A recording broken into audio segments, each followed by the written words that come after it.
Hello, all, and welcome to part 2 of our series of server-side web vulns for Portswigger's Web Security Academy. Today we will be talking about the how and why of access control.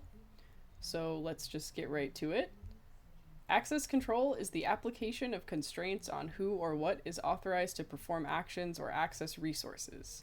In the context of web applications, access control is dependent on authentication and session management. Authentication confirms that the user is who they say they are. Session management identifies which subsequent HTTP requests are being made by that same user.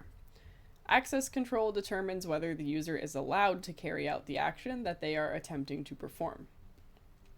So this is, are you who you say you are? What HTTP requests are you making? And then access control is, what are you allowed to do? Broken access controls are common and often present a critical security vulnerability. Design and management of access controls, complex, dynamic, etc., yada yada, blah blah blah. Okay. Potential for errors is high. Yes, that is what we are looking at today. So let's continue. Vertical privilege escalation.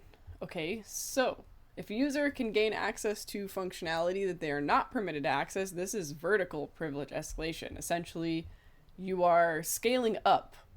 So, for example, if a non-administrative user gains access to an admin page, that would be vertical privilege escalation. Horizontal is when you move horizontally, so you get someone else's privileges, but those are equal to yours. So, unprotected functionality.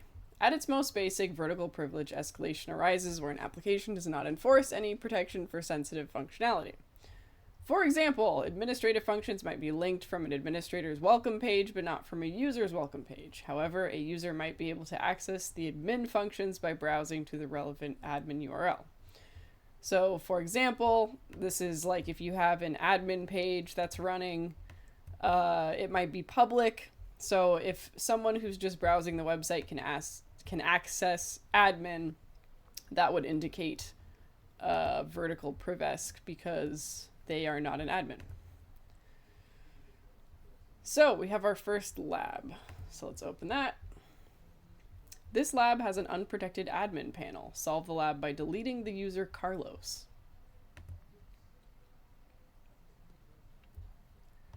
Right. So I think we could just try admin. Not found. Okay. So we need to get a little bit more creative. One of the things that they talked about in the previous section was this right here. So this is a certain file that resides on a lot of web servers. There are different kind of versions of this file. But what it does basically is it tells the bot crawling the website where things are on the website and if you want them to be indexed in a search engine, like Google, for example. So you could have like something in this file that says like disallow the subdomain, or sorry, not subdomain, the subdirectory of billybob.txt or something like that. So then if you've got that in there, Google knows that you don't want billybob.txt appearing on Google so people can read what's in it or people can access it. So that's basically what this does. It's just filled with a bunch of names of like directories. So we can look for it here in our little special store by doing this. Robots.txt. So let's see what's in that. That might give us the admin page. Okay, so it's not called /admin, it's called /administrator panel. So we can just append that to the end and we're in it. This is obviously oversimplified. I've never seen an admin panel that is that simple, but we can now delete Carlos. Yay, you solved the lab. Okay, so now we can move on to the next one. So, more unprotected functionality. So sometimes it's concealed by giving it a less predictable URL. This is called security by obscurity, meaning it's not really security, it's more just like you're hiding something. For another example of this would be like hiding your SSID for your Wi-Fi or something like that. Like it's still there. It's just that people aren't really going to see it, so they might not see it as a target. But someone who has more knowledge of how to exploit things like that would easily be able to get past that. So here's an example they give us. Administrator panel with some characters at the end. So the problem is that applications can sometimes leak the URL to users that should not see it. So in this case, they are giving us a little JavaScript here that shows an example of how in the source code of the web page, you've got this admin panel that's showing up. So then the person who's searching for it would get the URL for that. So let's do that lab. So now we have to figure out how we can find the obscure admin panel.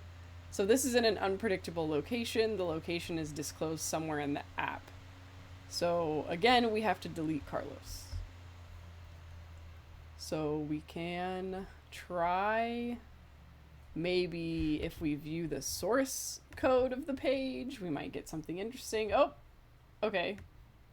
That wasn't too complicated. Let me zoom in on that. So here we have a script. We've got a lot of like HTML here, but you can tell here that this is JavaScript because you've got this var that's being set and just the syntax and everything. And also right here it says script. So you want to look for that because that is how you find the JavaScript. So here we have var is admin false. If you are an admin, then you get essentially given this extra link. So it'll show you this extra link for the admin panel if you are an admin. But that's kind of silly because they hard-coded it into this. So pretty much anyone can see the admin panel. So if we go back and we go append that to the end of the URL, then we are in the admin panel and we can again delete Carlos. Boom. Okay, so let's go next. Okay, so parameter-based access control methods.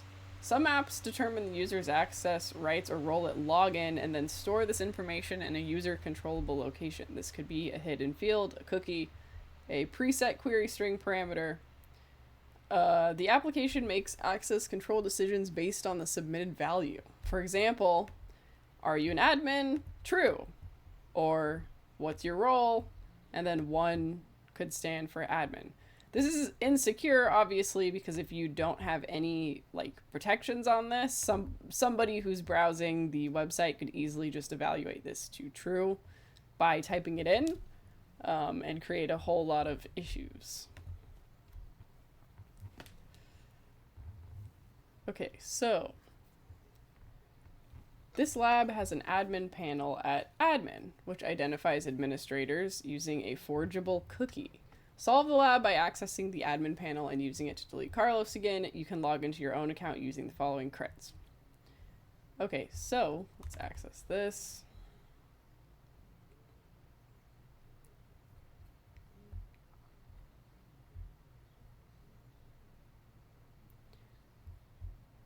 Okay, so now we have to figure out how we can forge this cookie. So there's a cookie somewhere in here that we've got to change the value of it. So we shouldn't be allowed to change the value. But changing the value should give us access to the panel. Okay, so now we have to figure out how we can get that cookie. So let's see if I open up DevTools. I see a cookie here, which is interesting. Okay. Interesting. Cookie. But I don't see anything about an admin panel unless there's more information in here. But maybe we'll get another one. Let's see. So let's go to admin, the admin panel, because that's might give us some hints. Only available if logged in as administrator. Okay, so we have to log in as administrator. So we could just try what they said. Admin equals true.